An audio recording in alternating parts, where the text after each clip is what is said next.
بسم الله الرحمن الرحيم. الحمد لله رب العالمين، والصلاة والسلام على أشرف الأنبياء والمرسلين نبينا محمد وعلى آله وصحبه أجمعين. أما بعد، د پیغمبر صلی الله علیه وسلم حالات، احوال، خویونه، کردار د دې بیان روانو. د دې لپاره چې دغه پیغمبر صلی الله علیه وسلم په نقش قدم باندې روان شو، او بل دا چې د پیغمبر صلی الله علیه وسلم تذکره دا عبادت ته، په دې باندې الله اجر ورکوي. او یو مؤمن هر وخت خپل پیغمبر چې دی مخې ته ساتي او رایادیږي ورته، کله د هغه سیرت ورته رایاد شي، کله د هغه خبرې ورته رایاد شي، کله شوق پیدا شي هغه سره ملاقات ته، کله ورپسې په جړا شي. دا د مسلمان شان دی. اگر که نن سبا د دنیا پرستی او د بېدینۍ د ډېرو نه د هغوی پیغمبر ایر کړی دی، او رسول الله صلی الله علیه وسلم صرف د هغه دا نوم د په جبو پاتې شوی دی د بعضو، او بس دغه وایي چې جی زموږ په رسول باندې ایمان دی او موږ یې منو، نه یې رایادوي نه یې پسې چېرته جړلي دي. حالانکه پیغمبر صلی الله علیه وسلم باره کې راځي چې په موږ پسې جړلي دي.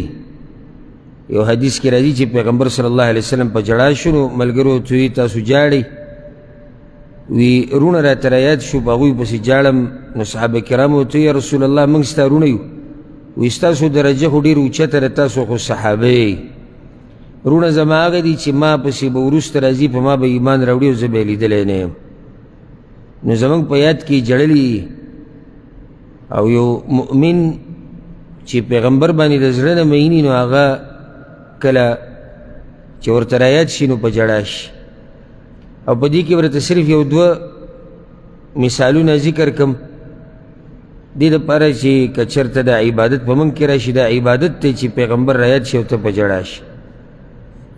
ځکه چې دا د دین د لاسه کېږي. د عبدالله ابن عباس رضی الله عنهما بارک راځي چې کله به چا د جمعرات د ورځې خبره وکړه نو هغه به په جړا شو. یوم الخمیس، وی د جمعرات ورځ او تاسو ته څه پته د جمعرات ورځ څه وه؟ په جړا به شو، سم به یې وجړل. وی په دې ورځ په پیغمبر صلی الله علیه وسلم باندې د مرګ بیماري ډېره شوې وه، او بیا به ورسره په جړا شو، رایاد به شو ورته، ځکه به یې وجړل. عبدالله بن مسعود رضی الله عنه بارک کې راځي چې هغه یو پیر د عرفات په میدان ولاړ او د انور ډوبېدو والا، انتظار یې کوو چې انور ډوب شي، دوی وځي عرفات نه، په جړا شو. ملګرو ورته ویي ابو عبدالرحمن کله چې موږ تا سره په دې ورځ دلته ولاړ یو، ته دا ټیم جاړې؟ وی جاړم په دې چې په دې ورځ په دې ټیم په دې ځي په کوم ځای چې زه ولاړ یم، پیغمبر صلی الله علیه وسلم موږ سره ولاړو، او موږ ته دا خبره کړې وه چې دا کم ژوند چې ستاسو تیر شوی دی هغه د پاتې په مقابله کې، یا د پاتې د تیر شوي په مقابله کې داسې دی لکه څومره چې دا ورځ تیره شوې ده او څومره پاتې ده. نو پاتې لږه ده او ورځ تیره شوي ډېره ده. نو دقه شان ستاسو دا دنیا ده چې دا تیره شوي لږه ده او تیره شوي ډېره ده او لږه پاتې ده. نو په جړا به شو. دغه شان د صحابه کرامو رضوان الله علیهم اجمعین د انصارو باره کې راځي چې هغوی به کله نه کله خپل مجلس کې د پیغمبر صلی الله علیه وسلم تذکره وکړه، نو هغه به ورته رایاد شو، نو په جړا به شو. نو دا د مؤمن شان دی چې دی وخت ناوخت خپل پیغمبر رایادوي. او د پیغمبر د رایادولو یو طریقه دا ده چې د هغه سیرت، د هغه کړه وړه، د هغه ناسته پاسته هغه موږ زده کړو. او خفګان سړي له هله ورشي چې کله د پیغمبر په باره کې دومره څه واوري او په هغې عمل نه کوي، او بس دا یې خوښه وي. لکه د ډېرو مسلمانانو موږ چې څومره کتلي دي، مسلمانانو د سیرت د درسونه ډېر خوښ وي، دې کې واقعات یاره د پلاني شیخ سیرت موږ اورو هغه اورو سیرت ډېره مزه کوي او دا صرف د مزې دپاره نه دی سیرت خو خلک ډېره اوري چې د دغه پیغمبر هغه ژوند وپېژني نو په لاره یې روان شي ته صرف د مزو دپاره اوري چې یاره دې کې قصه د بدر وه او دې کې قصه د حنین وه او دې کې قصه د پلاني غذا وه دې کې هغه وشو دې کې دا وشو دا صرف دې دپاره خو نه دی چې ته د پلاني مولوي صاحب او د پلاني شیخ صاحب سیرت وایي جي ما ټول واورېدو نو ټول دې واورېدو نتیجه سره ووته ته خو ناستې دلته موږ سره هم ناستې په احوال د پیغمبر اورې سرې ته یې زده کړي دي صرف یادول مقصد نه دی زه تاسو دلته دې لپاره نه یم چې تاسو یاد کوئ او یا زما صفت وکړئ چې ډېره مزه یې وکړه مقصد دلته دی چې د پیغمبر صلی الله علیه وسلم دا ژوند دا موږ عملي کړو د هغه په نقش قدم روان شو نو په هغه سلسله کې د پیغمبر صلی الله علیه وسلم د مناظرو او د حواراتو خبر روانه چې هغه به کله مناظره کوله په څه طریقه به یې کوله یا حوار یعنی خبرې اترې د یو جاهل سره د یو تپوس کوونکي سره هغه به په څه طریقه باندې کولې اخرنی خبره موږ دا ذکر کړې وه چې د رسول صلی الله علیه وسلم یو عادت دا و چې د یو خبرې به ورته پته نه وه نو غلی به پاتې شو چې د یو خبرې به ورته پته نه وه نو غلی به پاتې شو که چا به ورسره خبره اتره کوله څه تپوس به یې ترې کو او هغه ته به پته نه وه نو هغه به بیا غلی پاتې شو دا طریقه په کار دی چې هر مسلمان په خپل ژوند کې راولي دین نه یعنی نن سبا اسانه موضوع چې خلک یې وچیړي هغه د دین موضوع ده اسانه موضوع سیاستدان هم دې کې ګوتې وایي ډاکټر هم په دې کې خبرې کوي انجینیر هم په دې کې خبرې کوي تاجر هم په دې کې خبرې کوي دیاړیمار هم په دې کې خبرې کوي ټیکهدار هم په دې کې خبرې کوي جاهل امپړ هم په دې کې خبرې کوي ښه ټیټ بېدین هم په دې کې ګوتې وایي یو سړی به وایي چې دا زموږ دین دی موږ به خبره نه کوو نه ما د دین خبره تا ته نه دی ویلې ما تا ته دا ویلي چې په دین کې خبرې مسلې وضاحتونه دا څېړل د هغه چا کار دی چې څوک پرې پوهېږي او دومره د افسوس خبره ده که چا ته چېرته یو ورځ د خولې نه ووتو چې یاره دې پلانۍ بیمارۍ له د پلانۍ ګولۍ خوره ته څه ډاکټر یې څه غلی به دې کړي هلکه که ډاکټر نه یم داسې دومره غټه مسله ده تجربه مې ده پوه یم چې دا ګولۍ دې دپاره ښه دي ولې دې دپاره ډاکټري په کار خو خبره دله نه مني او چې دین کې خبرې شروع کړي نو د عالم هغه خبره به راورغړوي او دغه جاهل هغه به ومني یاره دا خبره صحیح وه بیټکونه به یې ګرم کړي په دې په علماو پسې خبرې په دین پسې خبرې دا به غلطي او دا به صحیح او دا به دغه او دا به داسې ما تاسو ته واقعا مخکې ذکر کړی و زه یو دوکان کې ناست وم څه کار مو نو هلته یو انډین ناست و نو هغه انډین داسې په دې دینداره طبقه پسې خبرې شروع کړې دا مخکینۍ خبره ده په هغه وخت کې زه جامعه کې و یا کېدای شي جامعې نه مخکې نو هغه په دې دینداره طبقه پسې خبرې اترې کولې او ګډې وډې وې کله خبرې ختمې کړې ما ته په دین پوهېږې ولې وایي زه څه کافر یم څه زما پلار هم وایي مسلمان و زه داسې انډین نه یم چې زه هندو یم ما تا ته ما هندو نه دی ویلی ته پوهېږې په دین ولې نه پوهېږم ما زموږ د دې پیغمبر څه نوم و په الله د قسم خورم ما ته وایي د هغه نوم الله و دا دی په دینداره طبقه پسې لېږي او یاره دا مولیان داسې او دا ګیرو والا داسې او دا پلانې او ده ته دا پته هم نیسي چې پیغمبر صلی الله علیه وسلم خپل نوم څه او داسې ډېر زیات دي داسې ډېر زیات دي زموږ په معاشره کې او بیا خصوصا دا دغه چې راووتو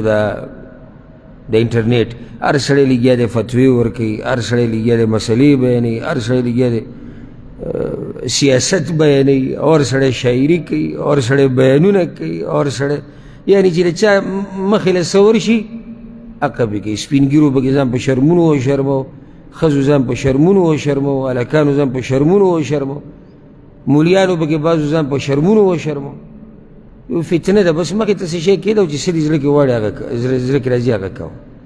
نو پیغمبر دومره اوچت شخصیت دی خو چې یوې خبرې ورته پته نشته نو هغه غلی پاتې کېږي ته ولې غلی نه پاتې کېږي ته څوک چې درته پته نه ښه صفا وایه ما ته پته نشته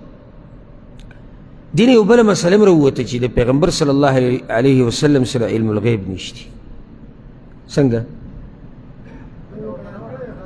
یعنی که علم الغیب ورسره بیا به چېرته هم غلی نه پاتې کېږي ما خو به تاسو ته دوه مثالونه پیش کړي وو که نه تېر شوي بیان کې یو بل والا او بیا به مخکې شو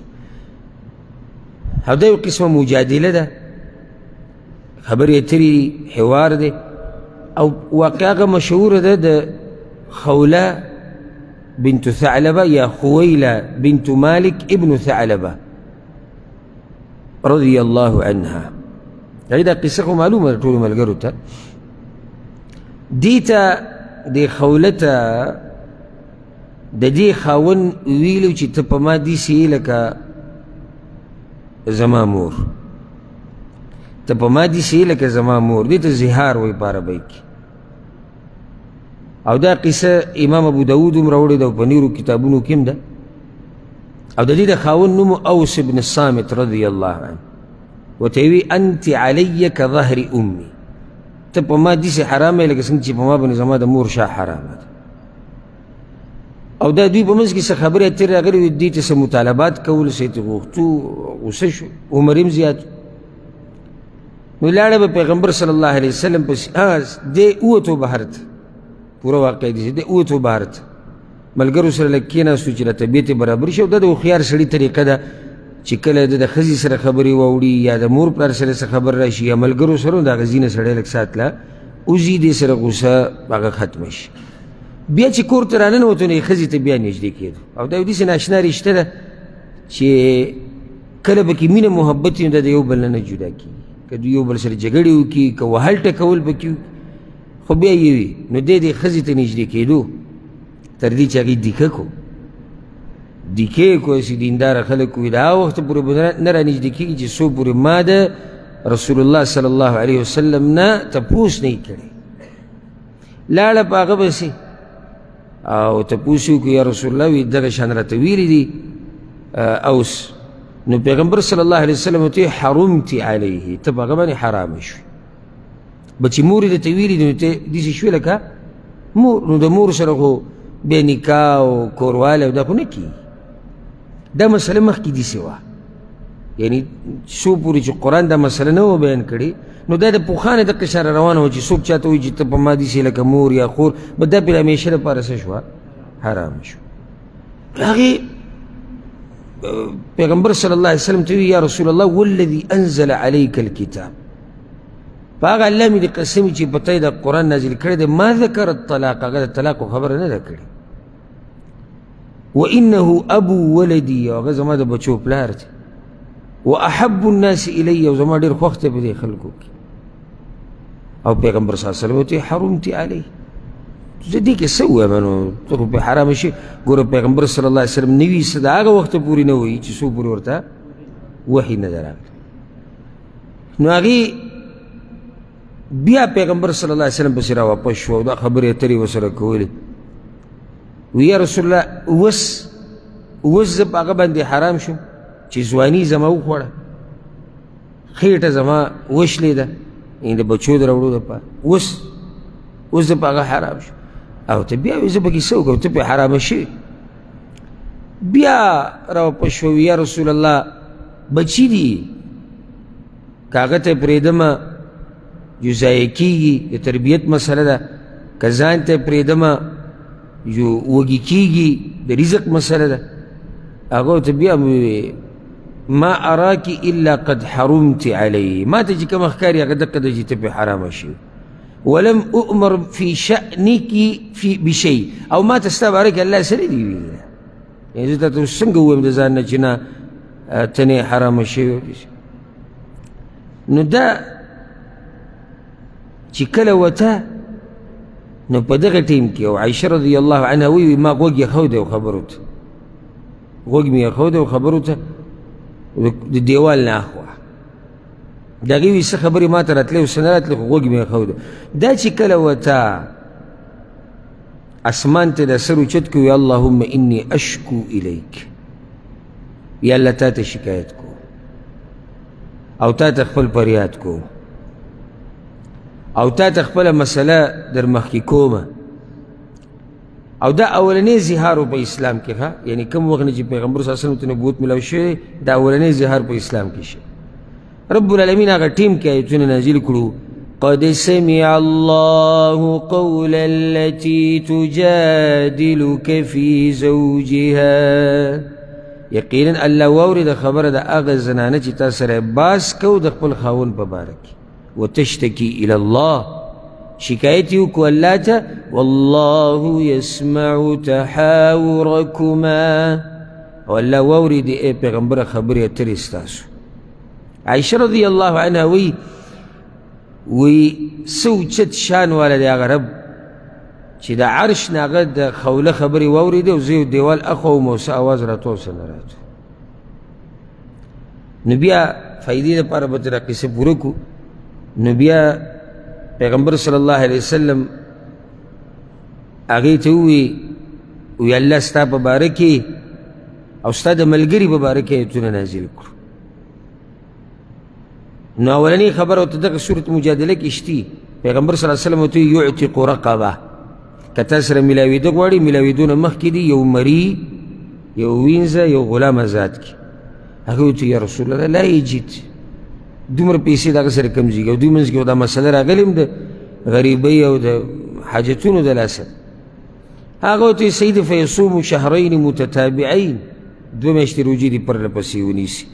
هغه ورته یا رسول الله انه شیخ کبیر ما به من صیام بوډا سړی دی مشر سړی دی روژې کله نیوی شي فلیطعم 60 مسکینه شپېته مسکینانو له دې خوراک ورکړي وی ما عنده من شیء یتصدق به یا رسول الله هغه سره شپېتو مسکینانو خوراک کمزې کړي په دغه ټیم کې چا یو ټوکرۍ یو لوښی هغه د کجورو نه ډک راوړو چې دا تقریبا د 10 کسانو کې دی نو چې کله چا دغه راوړو او د پیغمبر صلی الله علیه وسلم خواته کېښودو نو رسول صلی الله علیه وسلم هغې له ورکوي دا واله وی یا رسول الله فانی اعینه بعرق آخر یا رسول الله دا نیمې کجورې به وله زه نورې را پیدا کوم د 10 کسانو خوراک دا شو او د 10 به وله زه را پیدا کوم داسې درنې زنانې وي هغه داسې د خپل خاوند سره محبت د هغه قدر د هغه احترام نو په دغه ټیم کې ورته رسول صلی الله علیه وسلم وی قد احسنتی ډېره ښه خبره دې وکړه دا ویسه شپېتو مسکینانو له به یې ورکړي او د تره زوی ته دې واپس شه او خیال یې ساته عمر یې زیات دی خیال یې ساته خیر دی عمر یې زیات دی او ګزاره ورسره کوه دا ورته پیغمبر صلی الله علیه وسلم نصیحت وکړو الغرض مقصدي خبره څه وه یعنی رسول صلی الله علیه وسلم څه شو غلی شو چې څو پورې وحي نه وراغلی یعنې اکه زړه خبره یې کوله کومه چې ورته شوې وه مخکې نوې خبره د ځان نه کوله او چې کله وحي راله بیا یې مسله بیان کړه یعنې دا وخته پورې د ځان نه دا ونه وي چې یاره دا خوله غریبه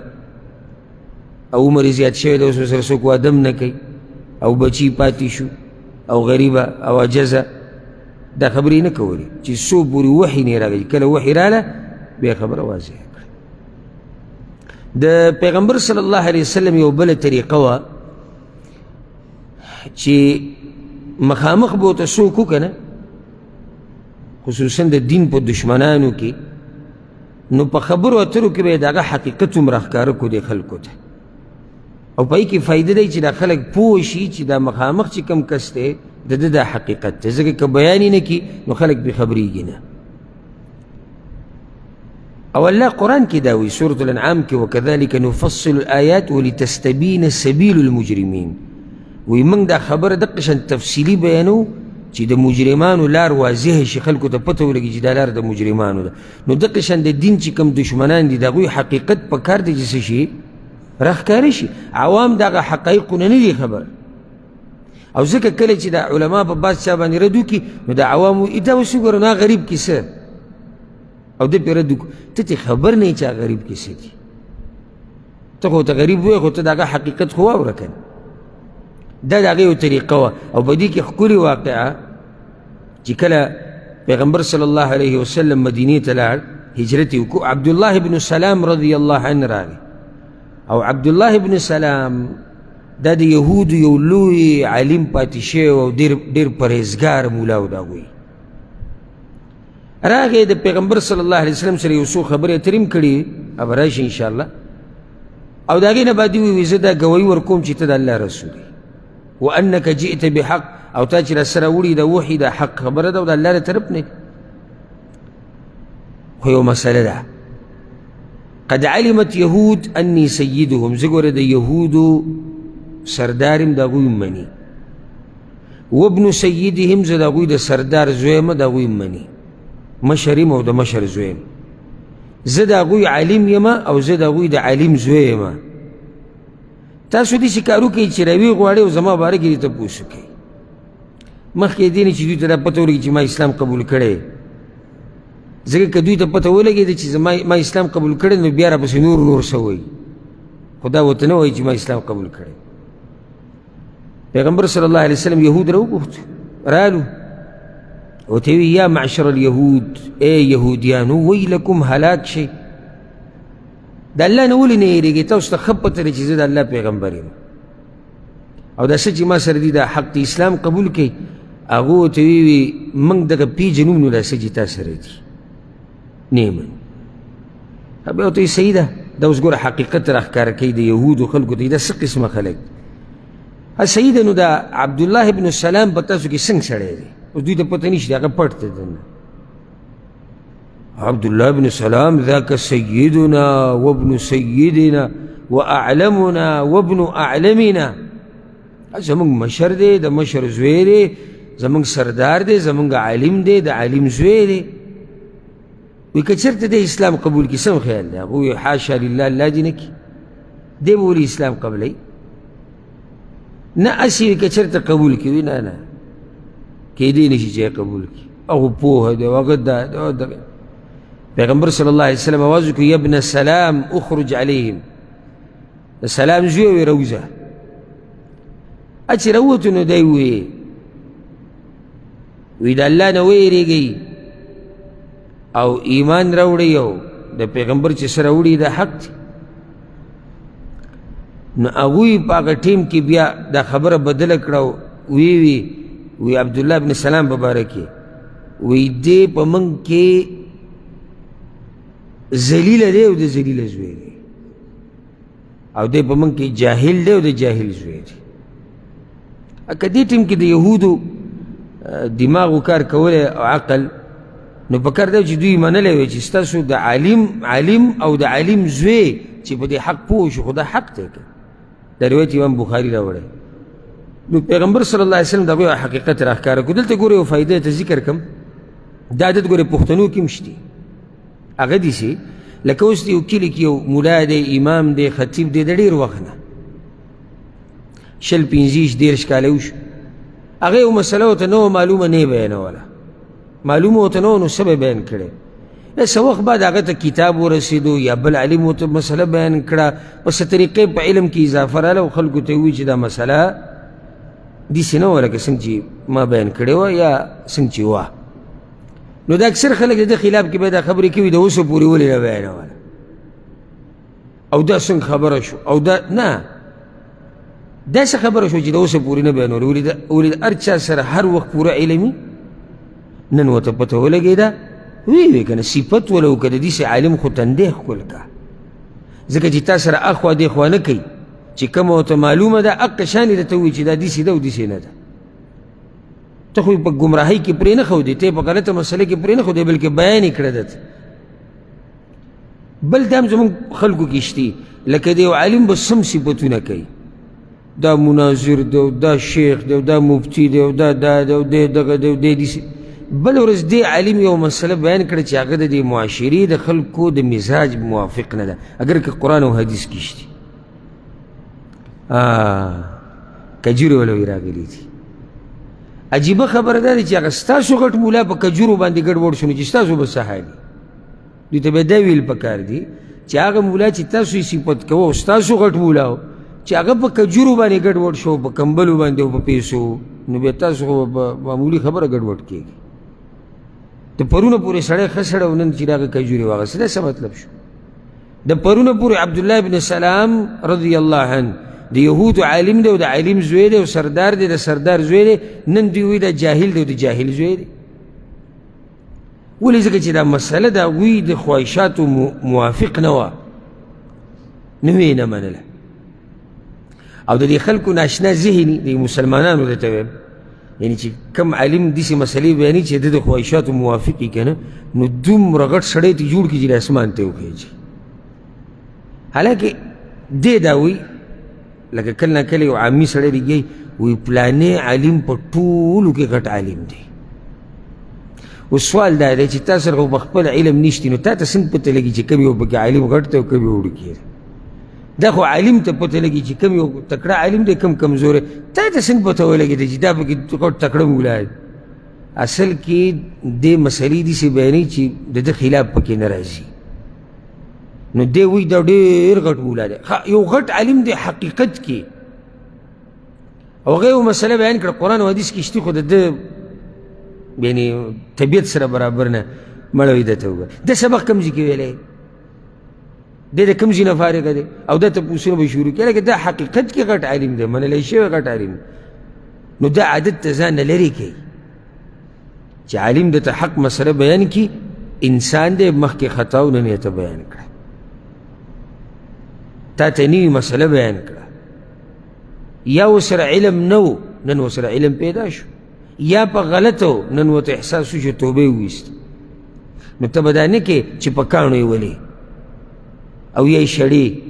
نه داسې هېڅوک نشتی چې هغه ته د هرې خبرې هر وخت پته ده. لکه زه اوس ګوره تاسو ته زه یو مسله بیان کړم چېرې دا مسله ده او دا پې دلیل دی هفته بعد دو هفتې بعد کال 2 کاله بعد او الله دې کړي چې 10 کاله بعد ما یو کتاب پیدا کړو په هغې کې یو حدیث وکتو او صحیح حدیث هغه حدیث کې مسله بل شان ده او بیا ما تاسو ته وایي چې خفه نه شي هغه 10 کاله مخکې چې ما هغه مسله بیان کړې وه هغه کمزورې وه نن ما دلیل په دې پیدا کړو هغه دا ده نو تاسو ما په کاڼو نه ولې بلکې زما به شکریه ادا کوي انسان ما په دغه ځای کې خطا شوی و نو په داسې ټیم کې دا مولا پسې بدې ردې ویل یا دی په کاڼو ویشته دا صفت د چا و دا د یهودو پوه شوئ که نه مقصدي خبره څه وه یهودو حقیقت یې راښکاره کړو چې وګورئ دا دي یهود دا دروغجن خلک او یو روایت را روان دی انشاءالله عبدالله بن سلام په خپله پیغمبر صلی الله علیه وسلم ته وی یا رسول الله وی یهود دومره بهتانونه په خلکو لګوي که نه تاسو یې وګورئ او هغه شانو شو بهتان یې پرې ولګو جاهل دی او د جاهل زوی دی او فاسق دی او د فاسق زوی دی والعیاذ بالله. دغه شان یو بله واقعه ته بیان کړه عبدالله بن عمر رضی الله عنهما وایي چې یو پیر یهود د رسول الله صلی الله علیه وسلم خواله رالو او یو سړی او یو ښځه یې راوستو چې هغوی زنا کړې وه. دا قرآن کې هم دې خبرې ته الله اشاره کړې ده سورة النساء کې دوی چې کله د ښځې او د سړي زنا کړې ده او دوی شادي شوده دي واده شوي دي نو په تورات کې هم دا دي چې دوی به رجم کېږي خو هلته دا خلک مخوریز دي نو اوس دوی له سلار ګوري دا د یهودو د مولیانو طریقه وه چې زموږ د امت په بعضو مولیانو کې اوس هم شتي خان ملک مالداره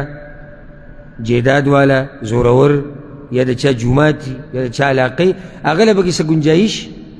گنجایش پیدا کېږي خو غریب له پکې نه پیدا کېږي بلکې په غریب باندې خو ټوله خطبه او ټول درس پیټ کوي دوی اوس وایي چې یاره دا خو تورات کې دې باندې رجم دی څه وکړو یو کار وکوي د دې مسلمانانو د پیغمبر پسې ورشئ ورته وایي دا کسانو زنا کړې ده دې سړي او دې ښځې نو بس منګه مسله اسلام ته واپس کړې ده داسې دا خبیثان نو ګورئ که وی چې رجم پې نشتي بس یو په مسلې نه هم بچ شو او خبره هم برابر شوه چې مونږ خو جي مسله پیغمبر له وړې وه او که یې درته ووایي چې رجم پې شتې نو بیا ترې راځئ وایي زمونږ ستا سره څه کار دی مونږ خو خپلې مسلې بیانو زمونږ سره خپل دین دی صحیح ده لاړو په هغه پسې وایي د ده باره کې تاسو څه وایئ پیغمبر صلی الله علیه وسلم ته سبحان الله هغې حقیقت راښکاره کو وایي ما تجدون فی کتابکم ولې تورات کې دې باره کې څه نشته هغه وایي تورات کې خو شتي تورات کې مسله ښه واضحه راغلې ده نو چې تورات کې راغلی ده نو بیا ما ته څه وایي او تورات کې څه دي؟ وایي تورات کې دي چې نسخم وجوههما ویخزیان، مخونه به ورله تورو او په خره به یې سواره کړو چې دوی وشرمېږي. دا وایي په تورات کې، دی دروغ وایي. تورات کې څه و؟ رجم. هغه ورته ویې بیا تورات راوړئ نو چې ویې ګورو فأتوا بالتورات فتلوها ویل ولئ ان کنتم صادقین که تاسو رښتینې راوړئ. تورات یې راوړو نسخه چې کومه ورسره وه پیغمبر صلی الله علیه وسلم یو بالغ کېښودو په هغه بالغ باندې هغه تورات هغه نسخه کېښوده. نو هغوی خپل یو کس راوستو چې دی به یې لولي چې هغه ته ابن سوریا ویلی کېدو. نو کله چې هغه دا مسله شروع کړه په تورات کې او دغه ځي ته ورسېدو چې په دوی باندې رجم دی نو په دغه ځي باندې یې لاس کېښو.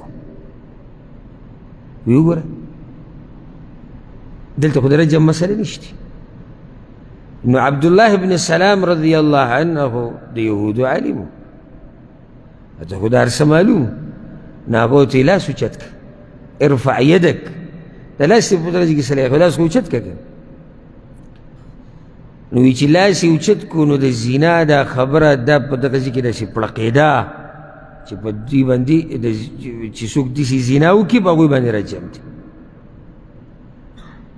نو پیغمبر صلی الله علیه وسلم حقیقت د هغوی راښکاره کړو په دې طریقې سره چې تورات یې راوغوښتو. وی دې کې څه دي؟ هغوی دې کې دا نشته. وګوره وی دي که نه دي. دا د هغه طریقه وه. دغه شان پیغمبر صلی الله علیه وسلم سره یو بله کله چې به د هغه سره مناظرې کېدې او نبوي مناظرات یعنې د اسلام دشمنانو سره خبرې اترې کړي دي، هغې کې یو دا و چې پیغمبر صلی الله علیه وسلم به د هغوی د سوالاتو جوابات ورکول او هغوی به پیغمبر صلی الله علیه وسلم باندې امتحان راوستو. لکه انس ابن مالک وی عبدالله ابن سلام ته چې کله پته ولګېده چې پیغمبر صلی الله علیه وسلم مدینې ته راغی. عبدالله ابن سلام پیژنې؟ ذکر یې کوم ځای کې وشو؟ اوس وشو. هغه راغی پیغمبر صلی الله علیه وسلم خواله. دا به مناظرې وي. ګوره دا طریقه د مناظرې ده. او ګوره مناظره کې نه دی که کافر دی مخې ته ناسته او که مسلمان دی به تا نه سوالات کوي ته به غوسه کېږي نه، بلکې زه درته دا ووایم عالم بغیر د مناظرو نه بغیر د مباحثو نه د ده کار دا دی چې د ده نه به خلک سوالات کوي دی او پرې خفه کېږي نه. موږ خو یې دومره په تیرو کې ساتلي وي چې سوال ته م پرېږدي نه، او که سوال دی وکړو ځان له دې جاښه وکته.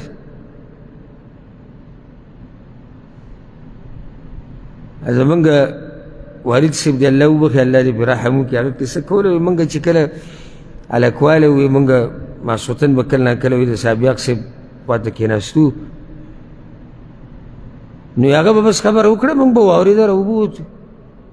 او داسې عادتي به وایي موږ کېناستو. داسې دغه نه وایي چې لکه موږ شوق دی چې علم یې زده کړو، خو عادت دی کلي کې خلک یې ماسخوتن به کېناستو موږ به ورسره هم کېناستو.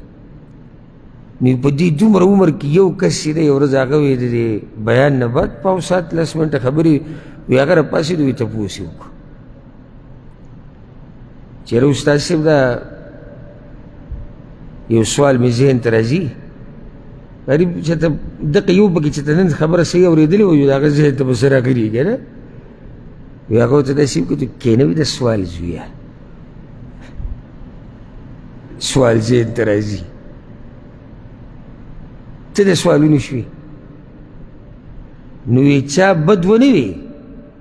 بلکې موږ بد ټول د دغه کس وي چې ته دته وګوره دومره د ځان نه غټ شی جوړ کړی دی استاد صاحب ته نن وایي چې زما ذهن کې سوال راځي بدتمیزه. نو سبحان الله چې تا ته استاد صاحب ویلی کېږي او تا ته عالم ویلی کېږي ته ناست دلته څه دپاره بل دا یره مې که د سوالاتو دا سلسله سټارټ شي نو بیا څه کېږي نو بیا خو یعنې مخکې پکې ماتې نه یې خو چې ته یو سوال نیم جواب بدله درکړي خو ته بیا خو مخکې پکې ځې چې دا څنګه او دا څنګه او دا څنګه هغه ته خو اخرني لنډي صورتونه یاد دي او یو څو خطبې دي په هغې ګزاره روانه ده نو په دې خو ټول عمر تېرول غواړي. نن تا سوال وکړو سبا به بیا بل کوي بیا به بروز بل کوي بیا به بروز بل کوي نو دې پسې خو بیا کتابونه کته غواړي علم غواړي او په علم کې خیر خیریت دی. عالم به سوالات بد نه ګڼي د دې لپاره چې دنه به خلک دین زده کوي او بیا چې مناظره کې ناسي غیر مسلمه سره یا مسلمان سره یو بدعتي سره خبره دغه نو دا نه چې ته ورته چې سوالات ولیکې دا خو ته بیلي دی به سوال هم کوي دی به اعتراض هم کوي او ته به څه کوې ته به جواب ورکړې عبدالله بن سلام راغی ملک صاحب مخکې وي چې د اسلام قبول کړو که نه خو یو څو سوال یې کړي نو وی پیغمبر صلی الله علیه وسلم ته وایي زه ګوره 3 تپوسونه به تا نه کوم او دا 3 تپوسونه د پیغمبر نه علاوه بل څوک نه پیژني نو دا خبره د کوم ځای کې زده کړې ده تورات نه عالم دی ها سوال اولنی دا دی چې د قیامت غټه نښه اولنی هغه کومه یوه ده یعنی قیامت ته نږدې چې بلکل به بس قیامت راځي په دغه اعتبار سره اولنی ها دویم سوال دا دی چې جنتیان چې جنت ته ننوځي نو اولنی خوراک به څه کوي دریم سوال دا دی چې دا څه چل دی چې کله دا ماشوم پلار ته ځي او کله مور ته ځي پیغمبر صلی الله علیه وسلم ورته اخبرني به جبریل آنفا جبریل علیه السلام ما له دې 3 خبرو جواب وس راکړو وایه وره چې جبریل یاد کو نو عبدالله بن سلام ورته وویل ذاک عدو اليهود د یهودو چې په ملایکو کې کوم ملک بدي شي که نه هغه دغه جبریل علیه السلام دی او دا به یې وي سبحان الله دا چې نه مني که نه د ده سره دا باني وی موږ به دا وحي منلی وی موږ به دا قرآن منلی وی خو که چېرته دا میکایل راوړی وی دا چا راوړی وی میکایل ولې نه منو دا خو جبرائیل راوړی جبرائیل خو زموږ د پلار نیکه دشمن و موږ یې نه منو لکه دې بعضو ته چې ته مسله بیان کړي که نه او ته یې چې د پلاني عالم ویلې یاره مسله خو دې ښه ده خو که زموږ هغه ویلی بیا به مزه کړی مسله دې ښه ده خو زموږ خو نه ده ویلې که نه دا خو د عربو ملا ویلې ده او دا خو د پنجاب هغه ویلې ده او دا خو د پښتنو هغه نه ده ویلې او هغه ویلې ده او دا قسمه خبرې دا به نه کوي چې حق راورسېدو حق اوس داسې خبره شوه چې میکایل که وحي راوړی موږ منله خو موږ ولې ونه منله وایي ځکه چې جبرائیل راوړی ده ښه جواب واوره د قیامت دا نښه وایي چې ته تپوس کې هغه دا ده چې یو اور به راشي او هغه به دا خلک د مشرق نه د مغرب طرف ته شړي د قیامت علامات چې موږ بیانول د دې پکې موږ تفصیل ذکر کړی اولنی خوراک د جنتیانو چې الله به په مېلمستیا کې ورکوي هغه د مهي اینه او د هغې سره یو وړه غونته کې ټنګرۍ چې هغې ته زیاده ویلی کېږي دا به الله په جنتیانو باندې خوروي د دې بچي چې تا تپوس وکړي چې دا بچی څنګه کله پلار ته ځي او کله مور ته ځي نو فاذا سبق ماء الرجل ماء المرأة نزع الولد واذا سبق ماء المرأة ماء الرجل نزعت الولد که چېرته او دا فایده یاده کوي یو د حدیث کې پیغمبر صلی الله علیه وسلم دا ذکر کړي یو سره بله خبره زیاتې وایي دا ماشوم کله الکي او کله جنی او کله د دوی دا شکل چې دی پلار ته ځي او کله مور ته ځي نو د هغې جواب دا دی چې یو سړی او ښځه چې کله کوروالی کوي او دوی فارغه شي نو دغه د دوی هغه نطفې هغه د یو بل سره ګډې وړې شي چې ګډې وړې شي نو دا بیا ځي د مور رحم ته منډه وایي په تادۍ کې هلته ځي نو که د دې سړي هغه د ښځې نه مخکې ورسېدي نو دا الک دی او که د دې زنانه هغه مخکې ورسېدي نو دا صحیح دا به جنۍ بله مسله بیا دا په یو بل د پاسه کېږي داسې سبحان الله الله ناشنا نظام دی چې د چا هغه پې د پاسه شي شکل کې هغه ته ځي نو اوس که د نارینه نطفه مخکې لاړه او د زنانه هغه پې له پاسه شوه نو دا به صحیح الک به یي او شکل کې به مور ته ځي او که الټه شي نو جنۍ به یي شکل کې به پلار ته ځي او په دې طریقې سره. نو دغه ټیم کې بیا دغه وویل عبدالله بن سلام اشهد ان لا اله الا الله وانک رسول الله، زه دا ګوی ورکوم چې د الله نه علاوه بل څوک د عبادت حقدار نشته او ته یقینا د الله پیغمبر یې. ځکه چې چاته پته وي دا خبرې پیغمبر ته معلومې بل چاته نه دي معلوم. دغه شان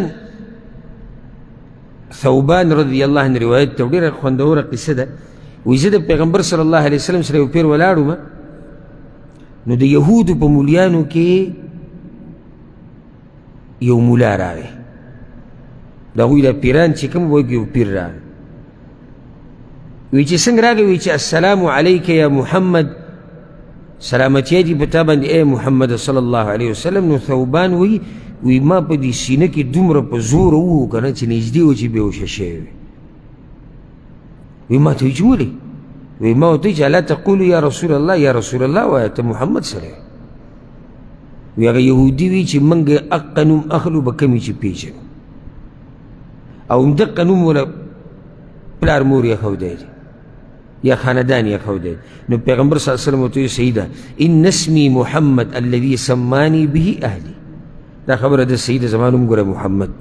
دا جزیه وه دغه. ها یهودي ورته وی جئت اسألک، زه ګوره تا نه یو څو تپوسونه به کوم، د سوالاتو له راغلم. دا اوس مناظره ده، دا حوار دی او سوالات به پکې کېږي. پیغمبر صلی الله علیه وسلم ورته وی نو ته خو زما نه سوالات کې خو چې زه درته بیا ووایم او جواب درکړم نو څه فایده به درله درکړي؟ هغه وایي زه اورم که نه. نو پیغمبر صلی الله علیه وسلم یو لرګی راواغستو او په هغې دا ځمکه داسې ګروله. وی سل تپوس وکړه. اولنی سوال دا دی، یهودي وایي چې ګور الله وایي چې د قیامت په ورځ به زه دا ځمکه او اسمانونه بدلوم، نو دا خلک به په کوم ځای کې؟ اولنی سوال. پیغمبر صلی الله علیه وسلم ورته هم فی الظلمة دون الجسر، د دې جواب دا دی چې په دوی باندې به الله یو توره تیاره راولي او دا به د پل صراط نه مخکې دا حالات راځي. دویم سوال،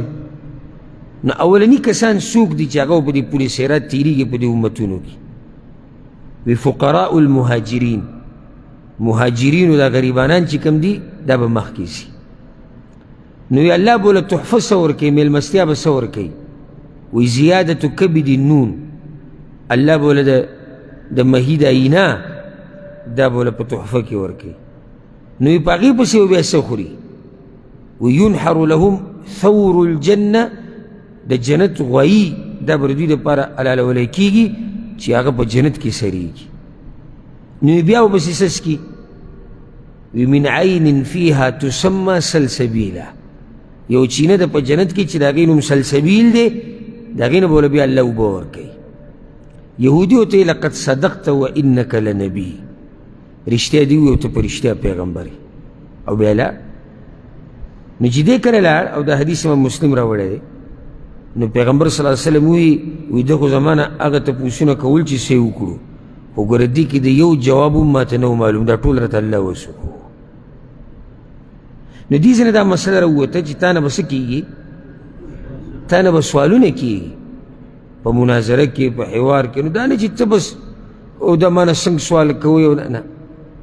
بلکې ستا مقصد به همیشه صحیح چې د الله دا دین دا ښکاره شي او دا زورور شي په طریقې سره، په حکمت سره. او د هر ځای خپله خبره ده. لکه هسې دې ته وګورئ، دې حوار ته او خبرو اترو ته د معاویه بن الحکم السلمي رضی الله عنه روایت دی. هغه وایي ما یو پیر مونځ کوو، پیغمبر صلی الله علیه وسلم پسې شاته ولاړم، نو یو کس په دې مانځه کې اپرنجې وکړو. نو په منځ کې ګوره دا مسله ده کې چې اپرنجې دي وکړو الحمدلله ویلی شي. خو ده ورته ووایي یرحمک الله، ده په منځ کې د هغې څه وکړو؟ جواب ورکړو. دا جواب نشته. فرماني القوم بابصارهم، نو ټولو ما ته کته شروع کړو منځ کې. نو دی غریب ګډوډ شو، سړی داسې وخت کې ډېر ګډوډ شي که نه. نو وی چې وا ثکل امیاه، زما مور دې بوره شي، زه دې د مور نه ورک شمه. سی چلی چې تاسو ما ته ګورئ. فجعلوا يضربون بأيديهم على أفخاذهم. نو هغوی دا خپل لاسونه دې ورانانو له راچول داسې اکړسای جوړه کړه چې غلی شي غلی شي ته پکې نور مخکې روان. او د هغه وخت کې دا مسله وه چې کله دا مسله نه وه بیان شوي چې مانځه کې څه خبر راشي نو تسبیح به وایي سبحان الله. د هغې نه مخکې طریقه دا وه وی چې کله ما ته پته ولګي چې دوی ما غلی کوي نو بیا غلی شوم یعنې ښه غوسه ومه وی پیغمبر صلی الله علیه وسلم چې مونځ وکړو نو زما طرف ته را روان شو او په دې غریب باندې یره ښه ډېره شو. دا ډېر د یرې موقف وي چې یو خو مانه کار دي شوی دی چې ملګري راته ټول غوسه او بل بیا پیغمبر خواله را روان دی چې ګوره څه به راته وایي. راغی زما خواله وی فما رأيت فبأبي هو وأمي زما مور پلار دې د هغه نه قربان شي ما رأيت معلما قبله ولا بعده أحسن تعليما من ما د هغه په شان استاذ نه د هغه نه مخکې لیدلی نه د هغه نه بعد لیدلی. فوالله ما كهرني ولا ضربني ولا شتمني نه ماته قار شو نه وهلی ما نه راته بدې ردې ویلې دي خو یې ما ته یې دا وویې چې إن هذه الصلاة لا يصلح فيها شيء من كلام الناس. ګوره په دې مانځه کې د دې خلکو د عامې خبرې چې کومې دي دا نه دي راوه. مانځه کې به څه کې تسبیح وایه د الله پاکي تکبیر وایه وقراءة القرآن او د قرآن تلاوت بکې. نو ده ته هم پته ولګېږي چې د استاذ یې چې کوم ولیدو چې راکه دومره پراخه سینه ده ویې ما ورته وایي چې یا رسول الله زه نوی مسلمان شوی یم. هم بعض زمونږ کسان دي چې هغوی د کوډګرو له د جادوګرو نجومیانو له ځي نو چې دې باره کې تاسو څه وایي پیغمبر صلی الله علیه وسلم ورته وایي فلا تأتیهم ته مه ځه هلته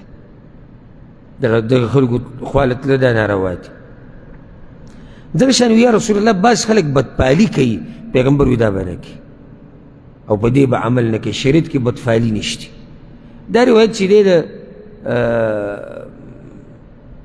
دې نه دا خبره واضحه کېږي چې پیغمبر صلی الله علیه وسلم به په څومره حکمت سره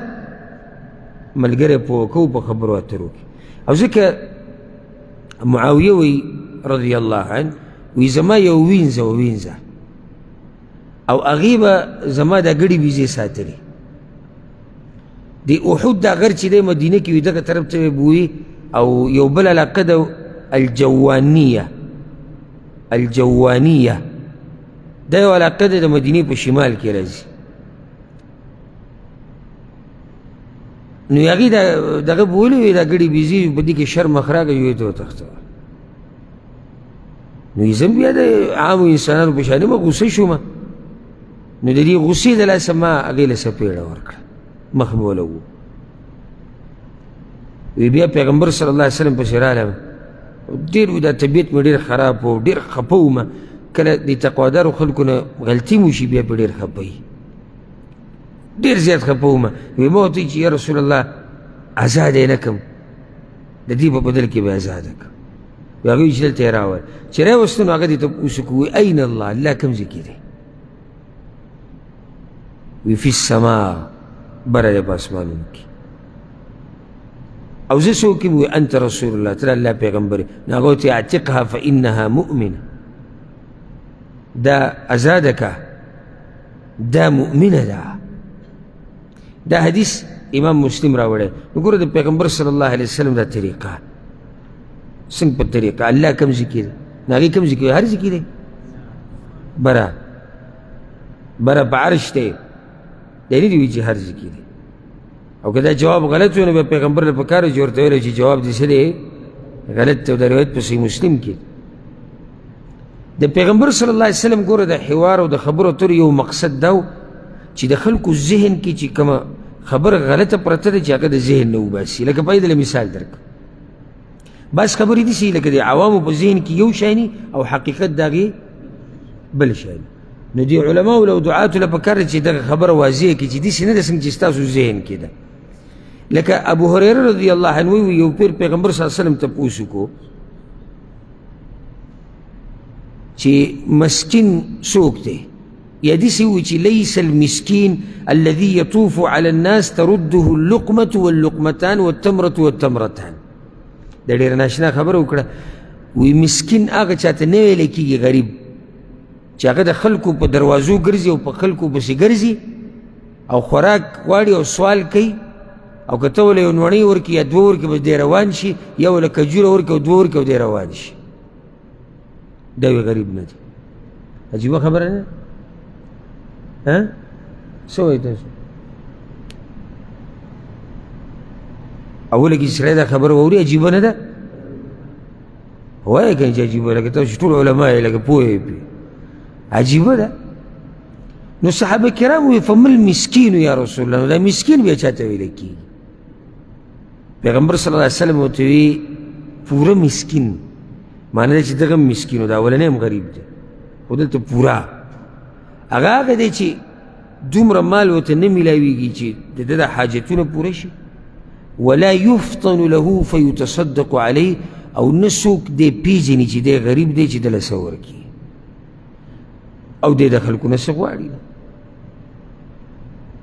یعنی نه دومره څه د سره شتي چې دی پې د خپله غریبي ختمه کړي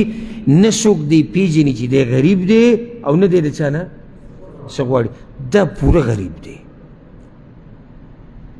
بل هم غریب دی مطلب د پیغمبر صلی الله علیه وسلم دا نه چې هغه بلکل غریب نه دی هغه غریب دی مسکین دی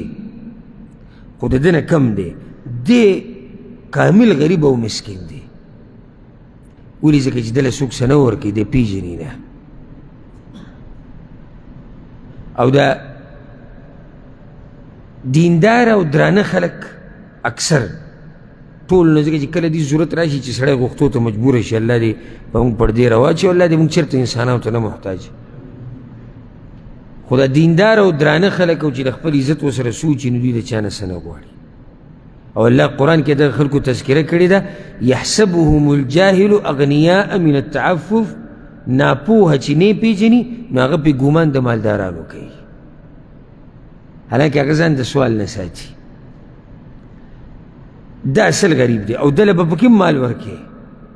قرآن کې دا خبره الله ذکر کړې ده چې د مؤمنانو په مالونو کې حصه ده د غوښتونکو او د نه غوښتونکو دپاره او ځان هوښیار کوي ځان څه کوي هوښیار کوي تا پسې به یو سړی راځي تا ته به ورټکوي چې مال راکړه ته دې ته په انتظار یا په لاره کې به دې ودرئ اوس تا خپل هغه پلانې تا ته ښه پته ده چې د کور خرچه د هغه پوره کېږي نه یا درته پته ده چې هغه بیمار دی او د هغه سره د علاج پیسې نشته ته څه ته په انتظار چې دی تا پسې راشي تا ته ور وټکوي تا ته ټلیفون وکړي تا ته ځان ذلیله کړي خو دا غریب دی که نه یا کله سړی غریب ویني نو ته په لاره تېرېږي په کار ده چې سلام پې ته واچي او سلام هغه په تا باندې واچي لکه دلته دا بعض دا سپایانې چې کوي او روډونه دوی په سړي باندې د ځان د سلام واچي نو دا بعض چې پوهه نه وي په دې مسله او ځان نه هسې دغه جوړ کړی کم عقل دی وخاندي ده ته ګورم نه ته پوه نه شوې دې سوال نشي کولی په دې سلام کې دا خبره پرته ده چې دی محتاج دی نو وعلیکم سلام ورته م ووایه ورسره وله څه ورکړه تا ته به ورټکوي ستا په خپو به پرېوځي تا ته به وایي څومره خپلوان دي چې موږ یې پېژنو او غریبانان دي که نه نشته د چا خپلوانو کې غریبانان او موږ یې پېژنو که نه موږ په بیا هم ځان ننګاره کړی ولې ځکه چې موږ ته چېرته وینا نه ده کړې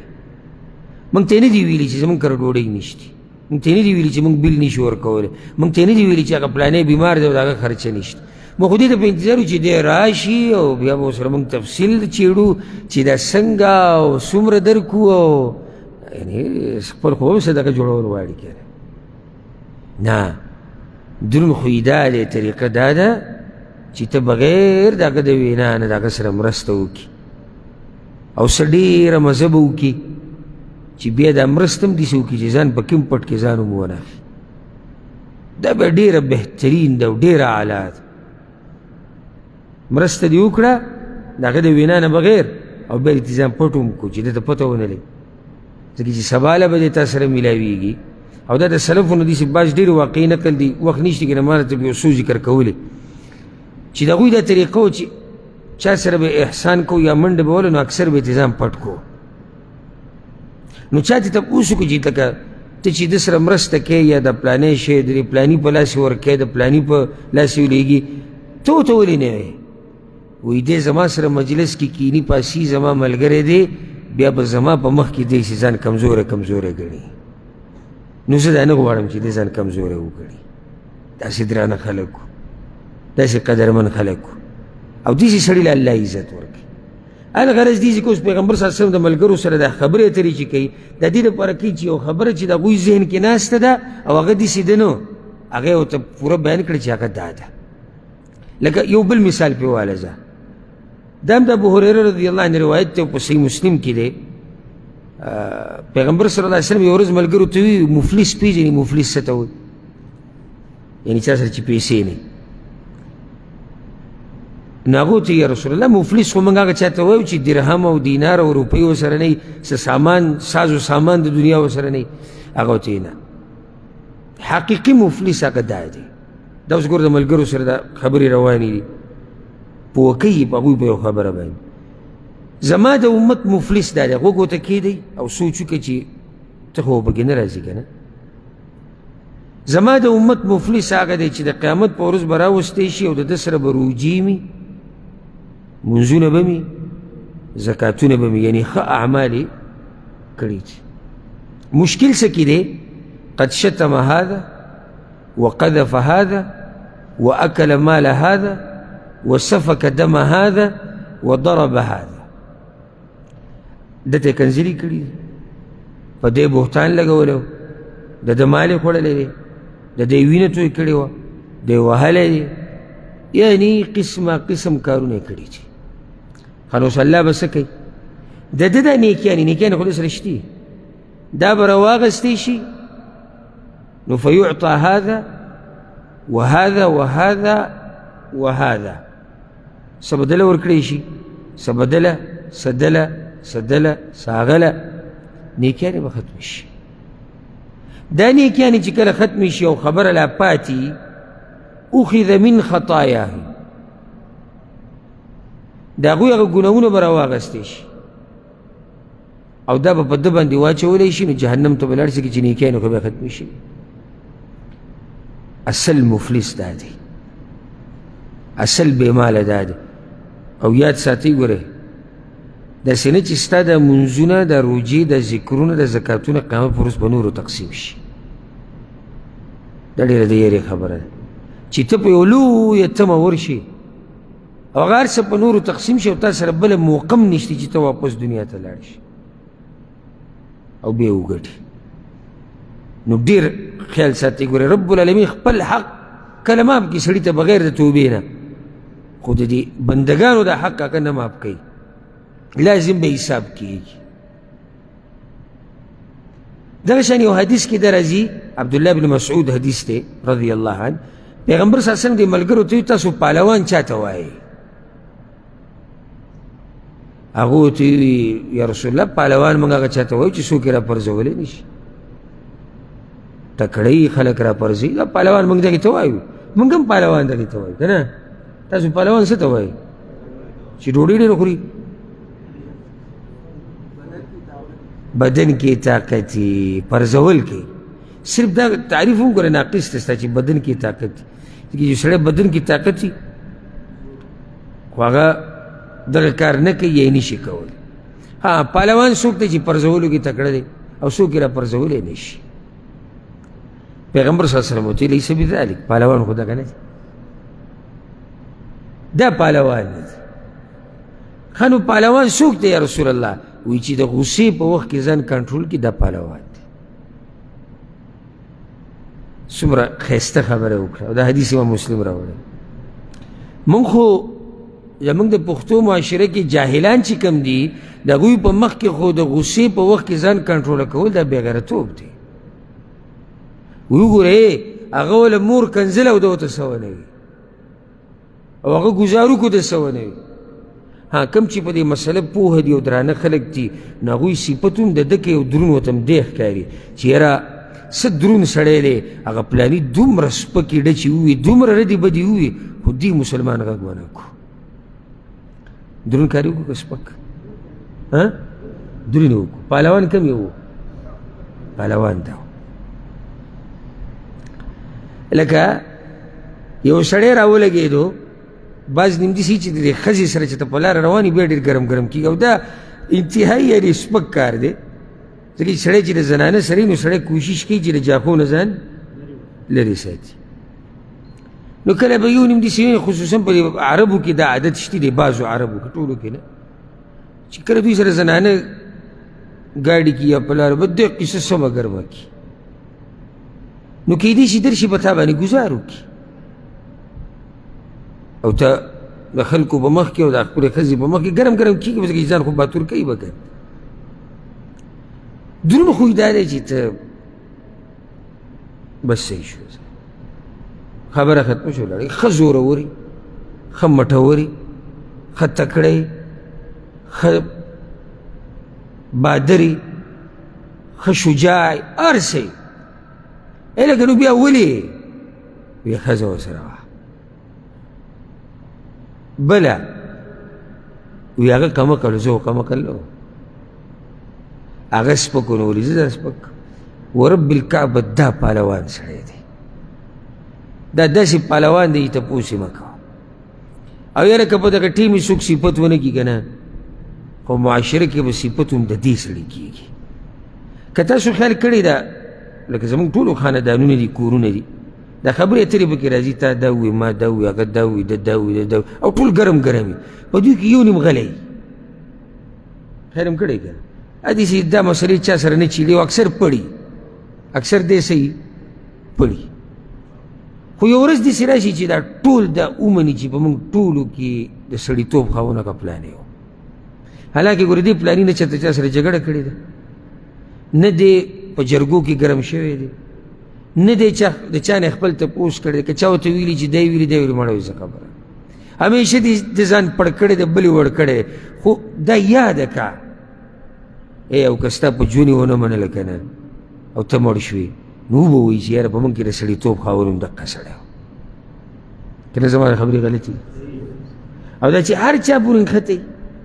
او د هر چا لکه اوس ته خبره کې چې یاره خبره داسې ده چې ته پرون څنګه او سر لکه په دردانګي بس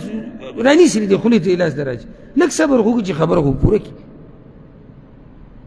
که ته مټ داسې راواړی هسې جده خښتې ته لاس کړی دغه لکه صبر وکوه طریقه یې زده که چل یې زده که پهلوان هغه دی چې د غصې په وخت کې ځان څه کړي کنټرول کړي دا نه دی چې بس چې غصه ورته سوی او دی هغه څه کوي نه غصه څه ده غصه دا د انسان د دماغ څه کړي بند کړي نو دماغ په دغه ټیم کې را کنټرولول او هغه څه کول چې څه الله وایي او د الله پیغمبر وایي دا ډېر اوچت صفت دی او الله د مؤمنانو دا صفت ذکر کړی دی والكاظمين الغيظ والعافين عن الناس مؤمنان هغه دي چې خپله غوسه تېروي تقوادار خلک دا دي کله ګوره د سړي د سر دا رګونه نه وي دا د کوپړۍ دا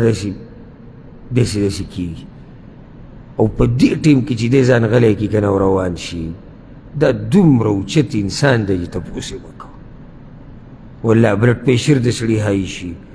دا رګونه سړی وي چې وشلیدو دا خبره به دومره بده ولګي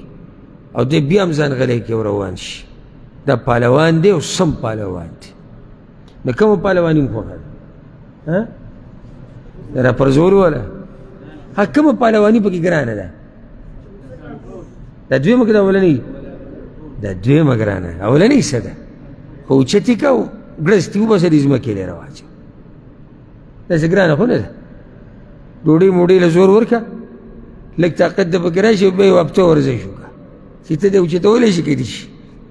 دا دویمه ګرانه ده دا په ډوډو موډو نه کېږي که ته زه ډوډۍ وخورم او چې غوسه کنټرول کړم یا په پیسو یا ټریننګ به وکړم نه دا هله کېږي چې کله سړي کې تقوا او سړیتوب وي نو دې ځکه اوس پیغمبر صلی الله علیه وسلم ملګرو سره خبرې اترې وکړې د څه دپاره د ملګرو ذهن کې خبره یو شان ده او هغه ده بل شان نو ګوره پوه یې کړو او زار او قربان دغه د دې ښایسته خبرو نه څومره ښایسته خبرې موږ ته بیان کړي حالانکې زموږ ذهن کې هم دا وه که موږ دا نه اورېدلی چې پهلوان چا ته وایي چې زوروري څه خیال دی که د پیغمبر دا حدیث موږ ته نه وی را رسېدلی او یا موږ ته معلوم نه وي موږ ته به پته لګېدلی وي موږ خو پهلوان دغې ورته وایو چې بل اوچت کړو ځمکې دی رواج دی پهلوان دی یعنی موږ د پهلوان دا ټکی د ده نه نشو اخیستی پهلوان خو دی لغت کې خو دی پهلوان دی پهلوان ویم دغې ورته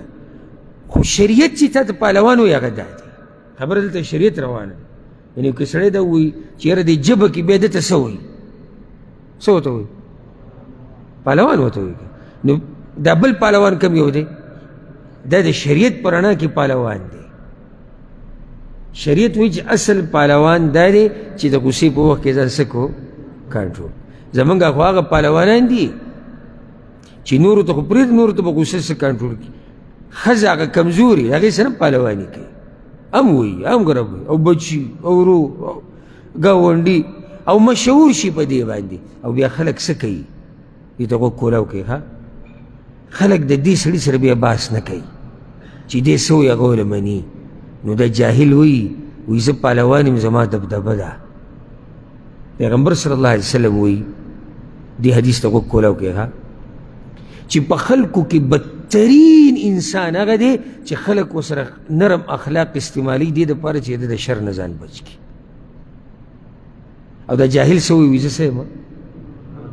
زه وایي زورور یم او خلک زما عزت کوي نه زورورې نه عزتمنې نه درونې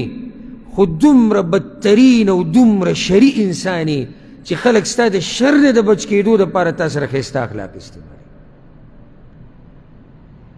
خیال هم نه یې کړی دا خلک چې هغه یو نیم وویني که نه راشي او هغه ګډې وړې ووایي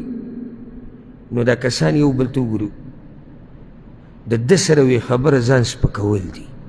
نو بس دی ورته جی جی جی بلکل واو دغه شان دی جي څنګه چې تاسو وفرمایله روان شي وګوره عزت داسې نه ته په عزت پوه نه یې هغه زړونه هغوی زړونه کولاو که په زړونو کې چې تا ته کوي پرته ده خو ته ترې خبر نه ته دومره شري انسان چې خلک تا سره مخامخ خاندي را خاندي چې تا نه ځان وساتي کله سړی ووایي وی ګوره هغه مسله ده خو که هغه پلانې پکې راغی که نه نو بیا قصه ختمه کوي اوس ولې ته دې پلاني نه هېرېږي چې قصه ختمې نه دا ډېر بد اخلاقه بدتمیزه دی نو بس خبره ښه دا ده چې ختمه یې کړو ځکه چې بیا مخکې خبره ښه وراني پوه شوې په دې نو په دې باندې به اکتفا وکړو حالانکې د پیغمبر باره کې دا خبرې ډېرې خوندوري الله سبحانه وتعالی دې موږ د پیغمبر صلی الله علیه وسلم په نقش قدم روان کړي او الله سبحانه وتعالی دې څنګه چې موږ په دې مبارک جومات کې یو ځای کړي وو دغه شان دې الله موږ او دا کم رونو خویندې چې دا بیان اوري او څوک یې چیني الله دې موږ ټول د پیغمبر سره په جنت الفردوس کې یو ځای کړي سره زموږ د مور او پلار هذا والله أعلم وصلى الله وسلم على نبينا محمد وعلى آله وصحبه أجمعين.